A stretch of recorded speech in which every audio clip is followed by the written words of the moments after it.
नमस्कार, आप देख रहे हैं जनक और आपके साथ मैं आंचल श्रीवास्तव। बिहार में वोटर लिस्ट रिवीजन से जुड़े मामले में सुप्रीम कोर्ट की तरफ से एक बड़ा आदेश आया है। सुप्रीम कोर्ट के आदेश से एक तरह से चुनाव आयोग को झटका भी लगा है। चुनाव आयोग की तरफ से वोटर लिस्ट को प्रमाणित करने के लिए जिन 11 तरह के दस्तावेजों की लिस्ट सामने आई थी और उसमें आधार कार्ड को शामिल नहीं किया गया था, उसको लेकर सुप्रीम कोर्ट ने बड़ा आदेश दिया है।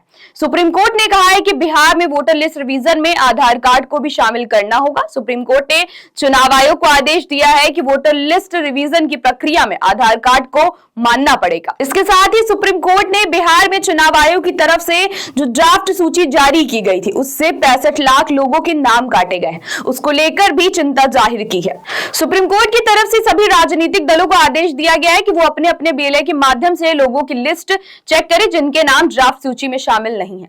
बिहार में वोटर लिस्ट रिवीजन को लेकर सुप्रीम कोर्ट ने चुनाव आयोग से कहा है कि वोटर लिस्ट में सुधार के लिए 11 दस्तावेजों में आधार कार्ड को शामिल किया जाए। इसके अलावा सुप्रीम कोर्ट ने कहा है कि राज्य निर्वाचन अधिकारी आज के आदेश की जानकारी राजनीतिक दलों को दे। इसके अलावा बिहार में वोटर लिस्ट रिवीजन की समय सीमा बढ़ाने के लिए फिलहाल सुप्रीम कोर्ट ने इनकार कर दिया है। कोर्ट ने कहा है कि अगर भारी प्रतिक्रिया आती है तो डेडलाइन बढ़ाने पर विचार कर सकते हैं। सुप्रीम कोर्ट ने कहा है कि सभी पार्टियों के बीएलए उन 65 लाख लोगों की लिस्ट चेक करें जिनके नाम ड्राफ्ट वोटर लिस्ट में शामिल नहीं किए गए। इसके साथ ही जो लोग छूटे हैं वो ऑनलाइन भी आवेदन कर सकते हैं। सत्यापन के लिए किसी भी तरह से शारीरिक तौर पर उपस्थिति होकर आवेदन करने की कोई जरूरत नहीं है। कई ऐसे लोग भी हैं जो बिहार के रहने वाले हैं और वो अपनी विधानसभा क्षेत्र से दूर रहते हैं। लोगों के पास इतना समय भी नहीं है कि वो जिला निर्वाचन अधिकारी के कार्यालय जाकर अपना वोट सत्यापित करवाएं। इसीलिए सुप्रीम कोर्ट की तरफ से ऑनलाइन आवेदन की सुविधा दी गई है। सुप्रीम कोर्ट का फैसला एक तरह से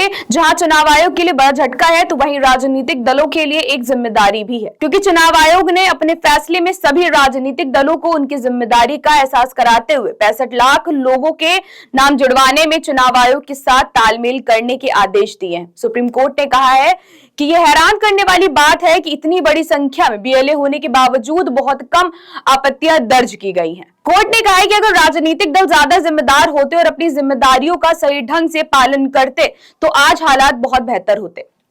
याचिकाकर्ताओं के वकील प्रशांत भूषण ने आरोप लगाया था कि चुनाव आयोग आधार कार्ड के अलावा दूसरे दस्तावेजों पर जोर दे रहा है। इस पर सुप्रीम कोर्ट ने साफ किया है कि आधार कार्ड को वैध प्रमाण के रूप में स्वीकार करना होगा और किसी अतिरिक्त दस्तावेज की जरूरत नहीं है। मतलब अभी तक चुनाव आयोग जिस दस्तावेज से दूरी बनाकर रख रहा था, अब आयोग को उसी दस्तावेज को मानना पड़ेगा। अब वोटर को सत्यापित करने में आधार कार्ड की बड़ी भूमिका होगी और 65 लाख लोगों के नाम जो काटे गए हैं उसमें बड़ी संख्या में लोगों के नाम की वापसी भी संभव है। सुप्रीम कोर्ट ने कहा है कि लोगों को अपना नाम जुड़वाना या सुधार करवाने के लिए बिहार आने की जरूरत नहीं है, वो ऑनलाइन भी आवेदन कर सकते हैं।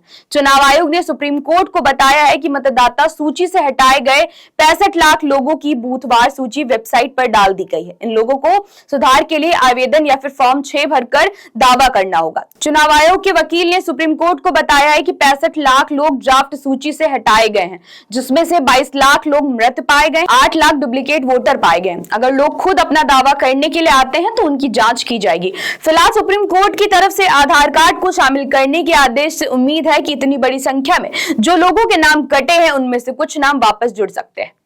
तो ऐसी देश और दुनिया की बड़ी खबरों पर नजर रखने के लिए आप जुड़े रहिए जन एक्सप्रेस के साथ। नमस्कार।